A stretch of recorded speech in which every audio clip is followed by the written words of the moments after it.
SEDNA.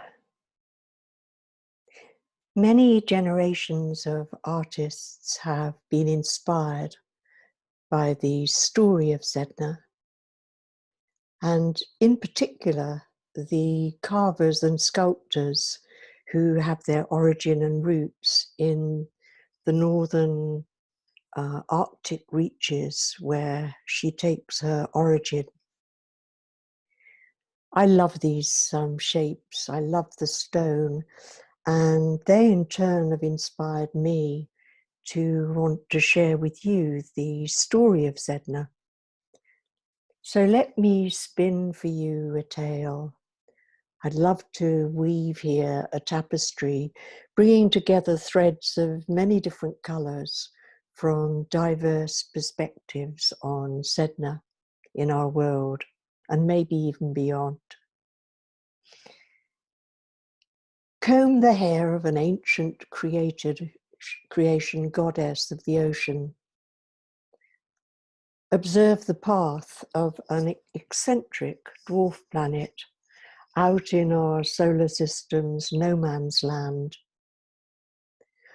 Follow the breadcrumbs revealed by some world events around the time of SEDNA'S discovery, and mix these with the recurring patterns of myth and archetypal resonance. Illuminate the whole with a torch from astrological insights, and season this with the unique and poetic wisdom flavorings of Gene Keys. Why such a multi-perspective mix?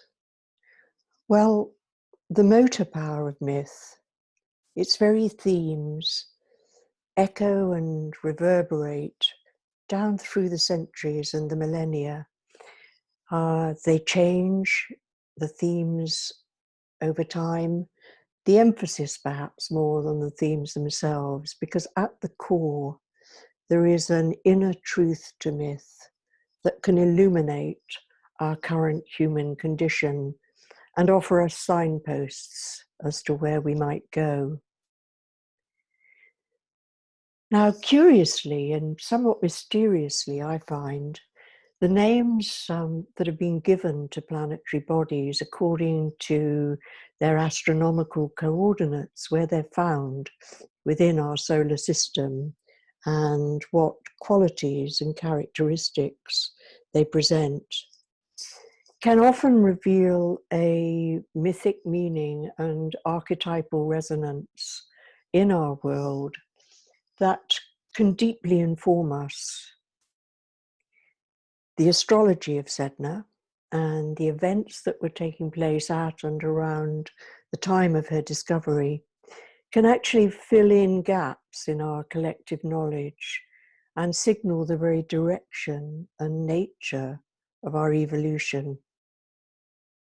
As for Gene Keys, well, those of you who have been studying and traveling the path of Gene Keys, you will know how well this grounds the macro of the cosmos into our micro-human story. And SEDNA is a story born of Arctic ice that reaches out way into the farther reaches of our solar system. This journey will actually take us billions, literally billions of miles from the mythology of the creation story in our Arctic Circle out to this far, far distant dwarf planet about which we still know so very little. Let's start with the mythology.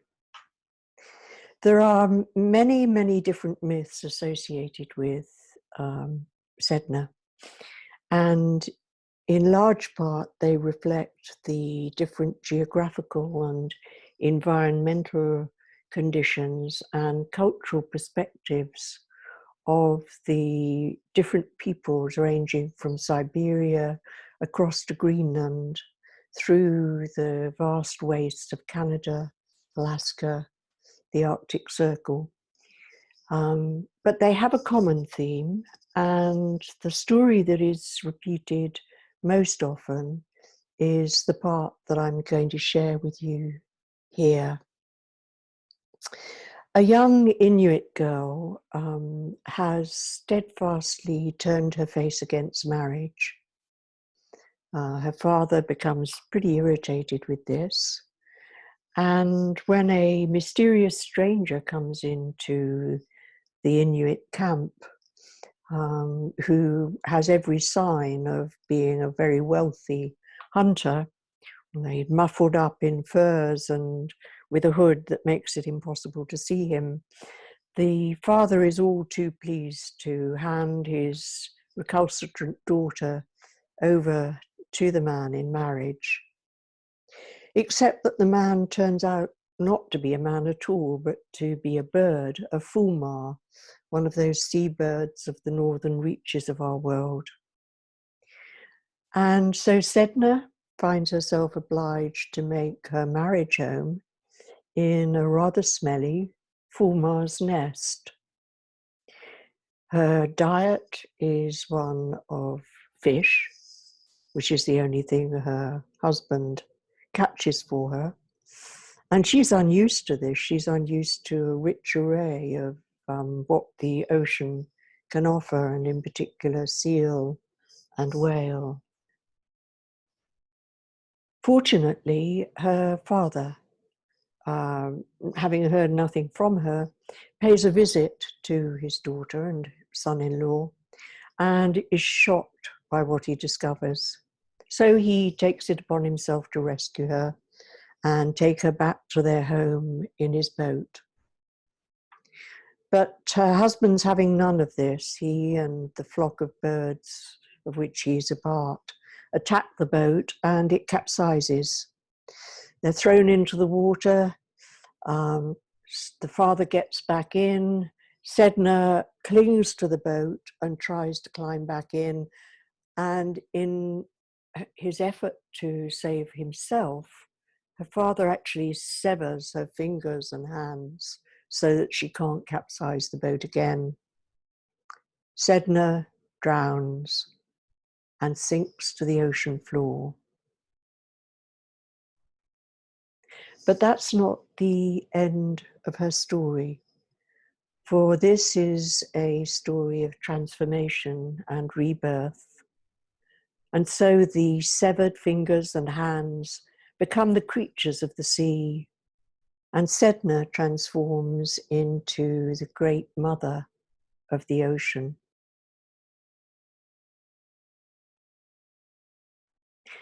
Let's now turn our gaze to the astronomers and look far out into the solar system, to where a tiny blip was seen on a computer screen of a man called Mike Brown in the early morning of the 14th of November 2003, when he was due to give a lecture to his students at Caltech, when he would say he knew this lecture off by heart, when he would explain where was the most distant parameter of our solar system. And then this blip came on the screen and upset it all. For here out in the farthest reaches of our solar system was the then most distant body that was to be discovered, in a solar system which had still been less than 1/5 to a quarter explored via telescope. It was a small body. It's been estimated since that it was, and probably is, about 3/4 of the size of Pluto itself.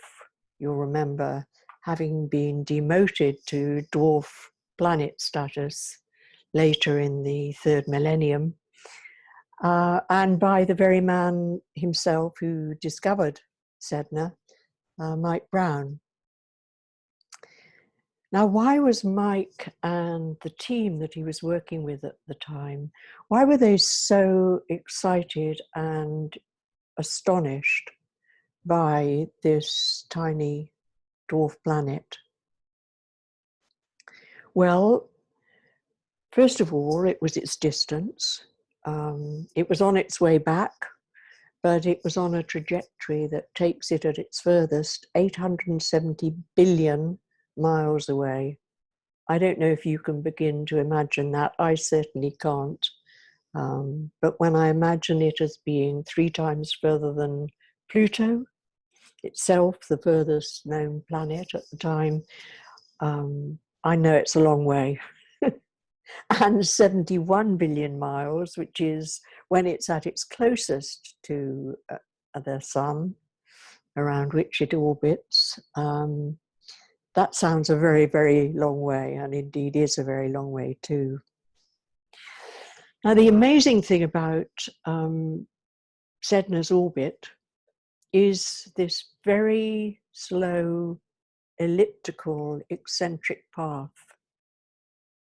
There are other objects in the solar system that have elliptical paths, but they all go back to the planet that is, in a sense, their source. But SEDNA shows no sign of going back to the Sun or to Neptune or any of the other planets. And nor does it show any obvious sign of being connected to any other planet that's known to exist. So there's a huge mystery around this. And hopefully we will know much more about SEDNA in astronomical terms in coming years. We only have about a 200-year window in which we can actually see her from Earth, out of her nearly 12,000 years of orbit. So we need to do our discoveries in the coming time. And Mike Brown started off by having a view that probably there had been a multitude of kicks from different stars in place that were no longer in place, that had knocked SEDNA off her course and what would have otherwise been her natural orbit. More recently, he and his colleagues seem to have taken a path towards believing that the origin of SEDNA'S orbit now actually lies with a mysterious planet X. Well, actually, it would be a planet 9 rather than planet 10 because of the demotion of Pluto. But Mike Brown, as recently as 2019, I think, was saying that he expects that this planet will be discovered within the next 10 years. What's fascinating from the human perspective about the trajectory of SEDNA is that the last time she was as close as she is now to planet Earth and the Sun, there was a massive transformational change in conditions on Earth. It was the time of the end of the Ice Age, the Pleistocene era, and the beginning of agriculture.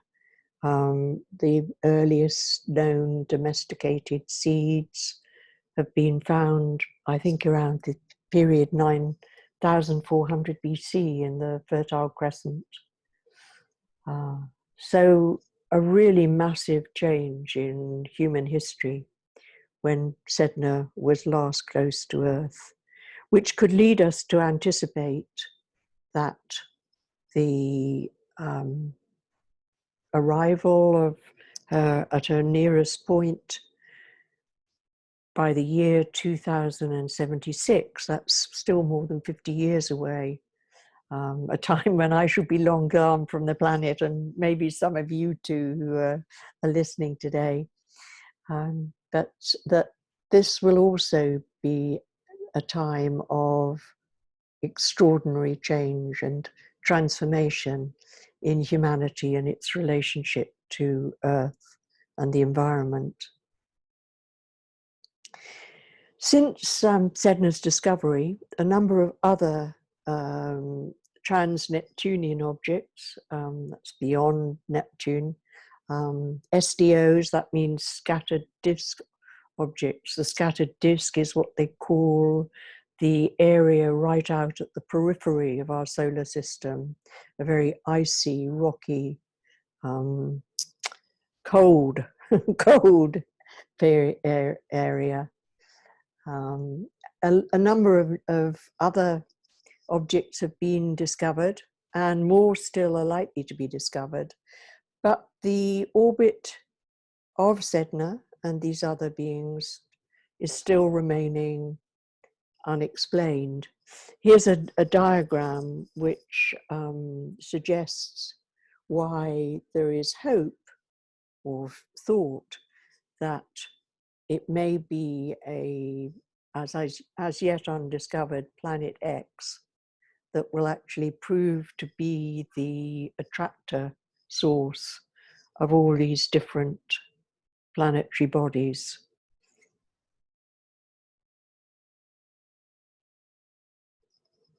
So how did dwarf planet Sedna actually get her name? Well, that in itself is an interesting story. Her position out in this no man's land with this mysterious orbit and a place of extreme cold. We're talking minus 240 degrees centigrade. Such an ancient, icy and distant location, we can say in retrospect it's a natural match with the Arctic goddess, although at the time when she was named, that actually represented a break with tradition, because she was the first body not to be named after Greek or Roman myth. And there was indeed some controversy over her naming process. The enthusiasm to name her after this indigenous mythological creature meant that she received her name before she actually got an official number from the International Astronomical Union, and that in itself led to a decision later that in future bodies must have their number before their name is finally decided upon. But as with so many of the controversies that have surrounded the work of astronomer Mike Brown, there really wasn't any strong, powerful, cogent objection to Sedna as a name. And so it stuck. And so that's what she's known by today. Let's shift focus and don our astrologer's hat for a few minutes to look at Sedna's astrological birth chart. Now, I've said she was discovered as a blip on the screen in mid-November 2003. The sun at that time was in Scorpio, and it was also in house 12, which is the house of the collective unconscious. So we know we're in for a deep and probably a very dramatic story, which is going to affect the whole of our collective. Scorpio's rulers, Mars, and more recently, some astrologers consider that Pluto is a more natural ruler for Scorpio, given its intensity and the extremities of its emotions, its emotional depth and height. The rulers themselves are in a hard aspect to each other. They're in a square aspect, and they're also in a harsh aspect to the king of the Olympian planets, Jupiter. So we know there's tension in the field, and when we see that Venus is also square to Mars and Jupiter, we can tell there's going to be a lot of masculine, feminine conflict here, and probably of quite a violent nature. Now, the thing about planetary discoveries is that they can figure in the astrological chart itself. And so we see Sedna in the 6th house of service and in the sign of Taurus, the earth sign of Taurus. That's a strong sign, and it's in direct opposition to Sedna's sun, which is in Scorpio and the 12th house. So this 6th house, 12th house, Scorpio, Taurus opposition is telling us yet again that there is tension, and these hard aspects in a chart are kind of do or die. It's the sort of what doesn't kill you will make you stronger. But there's a powerful story in this chart of likely abuse, abuser, the victim, victimizer, the bully, the bullier, that we can expect, and we indeed know is actually embodied in the very myth of Sedna. So her chart really does reveal her story. She does have a couple of softer, more flowing aspects. She actually has a rather nice trine to Jupiter in the very dedicated, hardworking, perfectionist sign of Virgo. And that's in another of the so-called work planets. The Earth planets are seen as the work planets in House 10, which will talk about her standing in the community, her social status, ethics and community morality. And you can also see there's a beautiful trine to Chiron, which is in yet another Earth sign, House 2. And this is the house of self-worth. So if Sedna is going to transcend her very challenging aspects, oppositions and squares, and these deep, deep collective unconscious tendencies and waves, then she's going to need to heal her own sense of self-worth and value. And she has a very powerful ally to do it.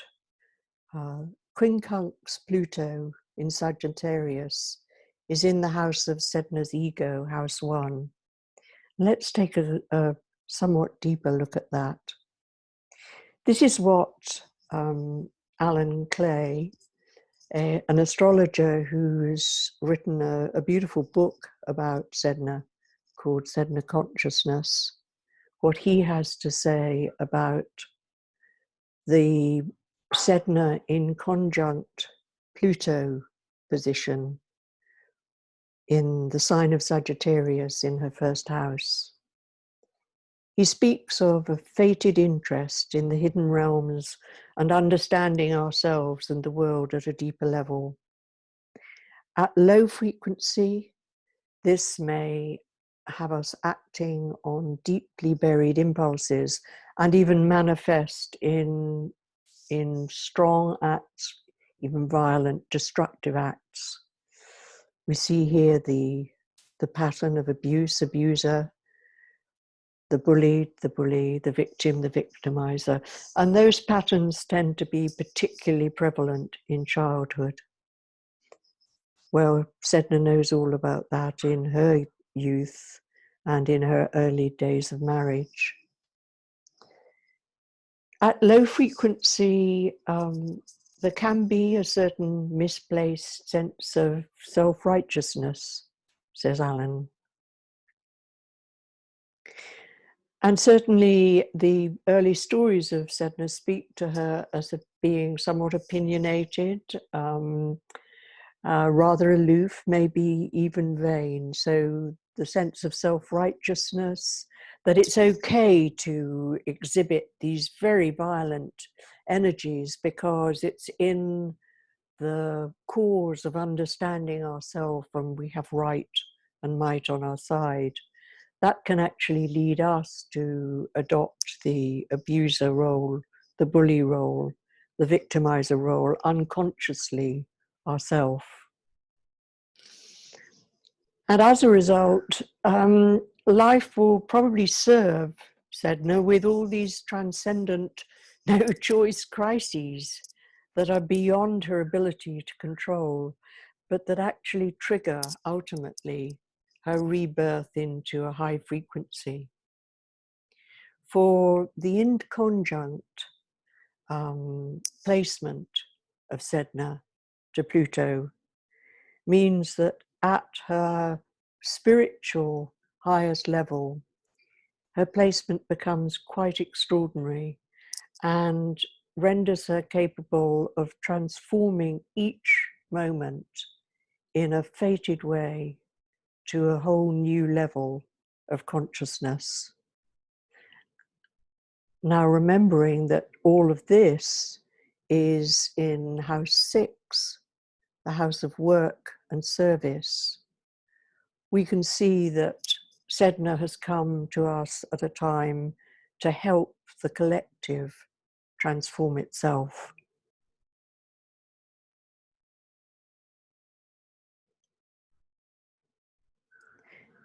Let's fill the picture in a little bit with what's happening in the world at the time of her discovery, round and about the time of her discovery.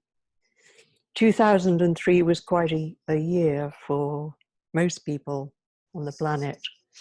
It was actually the year of the false war, when the world was tricked by all those tales of weapons of mass destruction into what turned out to be yet another futile war of many deaths, of few winners, except for those of the industrial military complex. There were struggles during this year over what had been really strong attempts to bring agreement on taking strong affirmative action on climate change.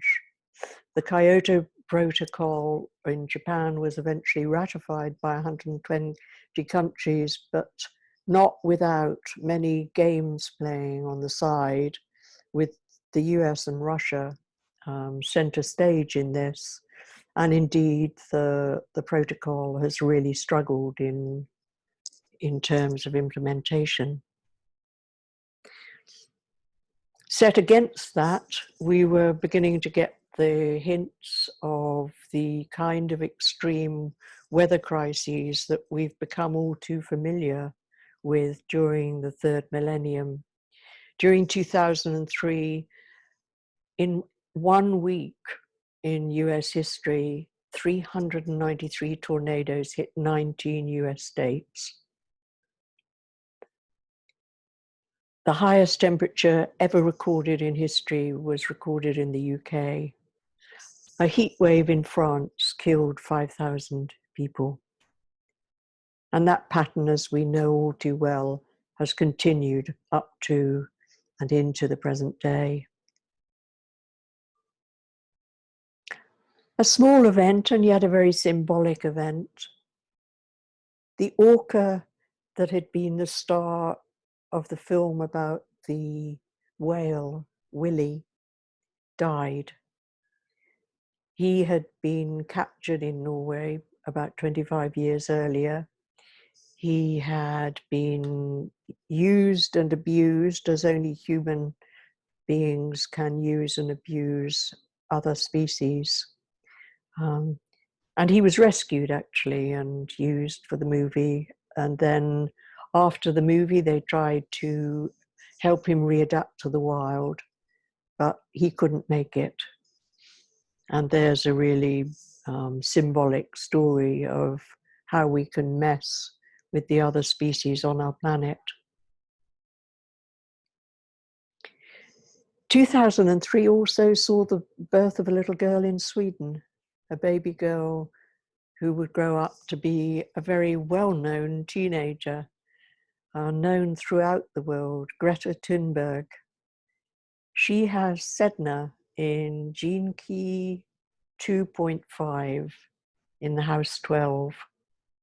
There's much about Greta's chart which we could go into in detail, but maybe that can be for another day. But it's no surprise that she's occupying the position that she's been occupying on the world stage. And here again, you see this picture of the quincunx, that fated inconjunct placement with Pluto. In her case, it's actually in house 8, the house of death and rebirth. So a very, very powerful astrological chart for this extraordinary young woman.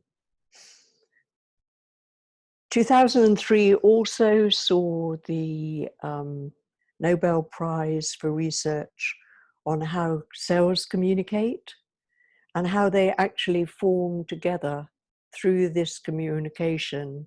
They form living ecosystems. And in parallel with the understanding of living ecosystems was the development in a robotics business of dynamically configured neural networks, which became the very first learning system for robots. So a curious juxtaposition of research in living ecosystems and robotic learning systems. Here is how Alan Clay sums up the arrival of SEDNA. He says, the arrival of SEDNA with its huge elliptical orbit is stretching our consciousness to include a new paradigm of reality that is 95% larger than our current view.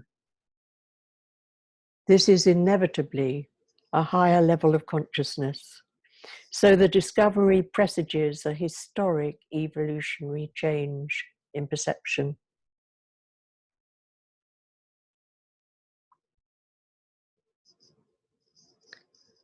Pulling these themes together,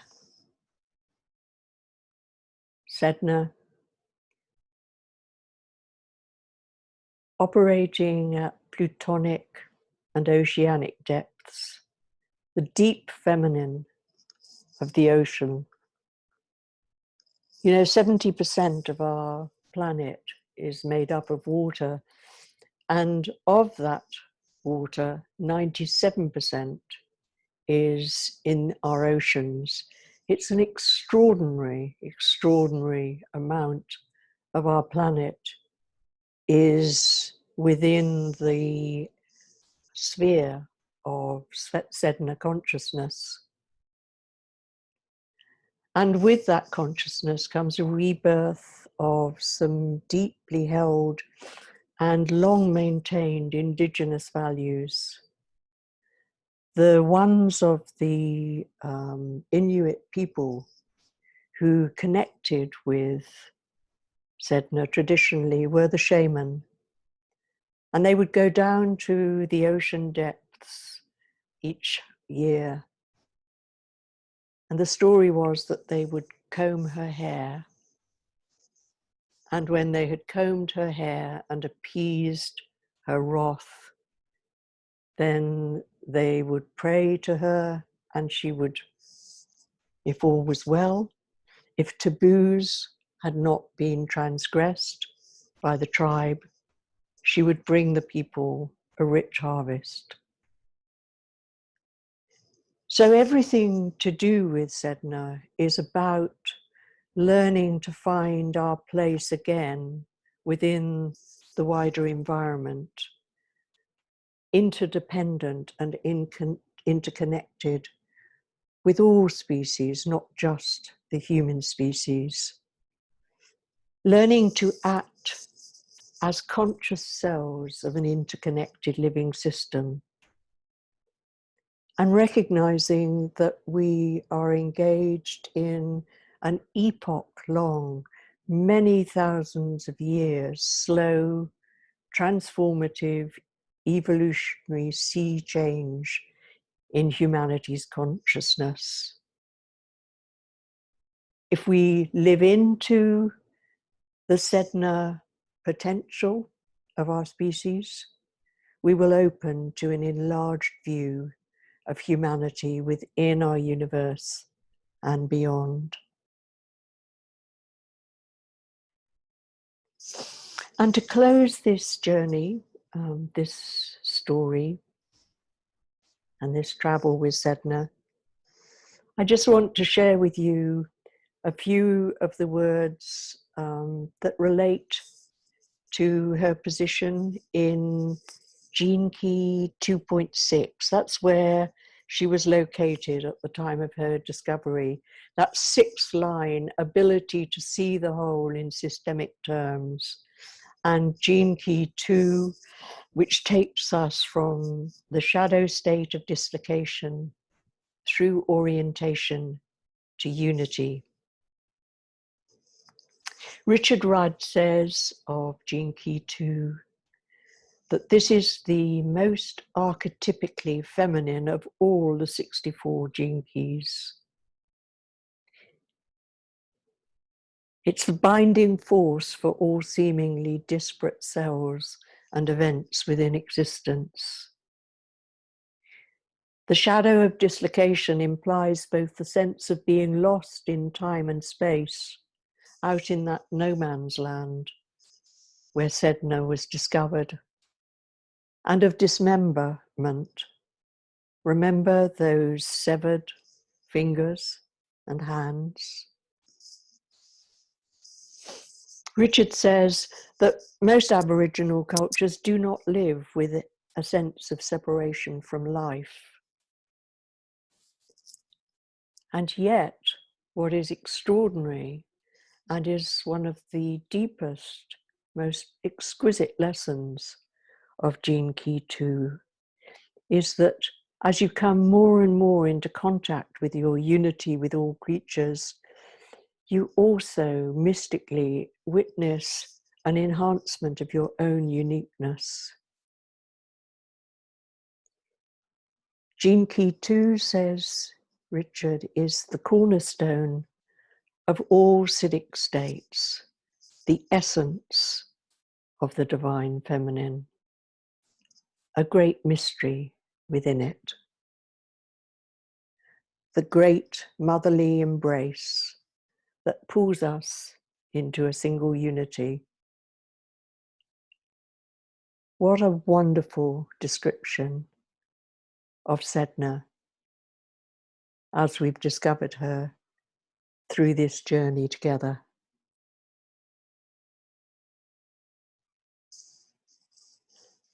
And I left for last my very favorite sculpture. Here is Sedna in soapstone. You see her tail, her fish tail, and you see her embracing a polar bear. What a beautiful, beautiful symbol of this quite amazing energy, which is here to teach us and show us the way to a different, transformed humanity.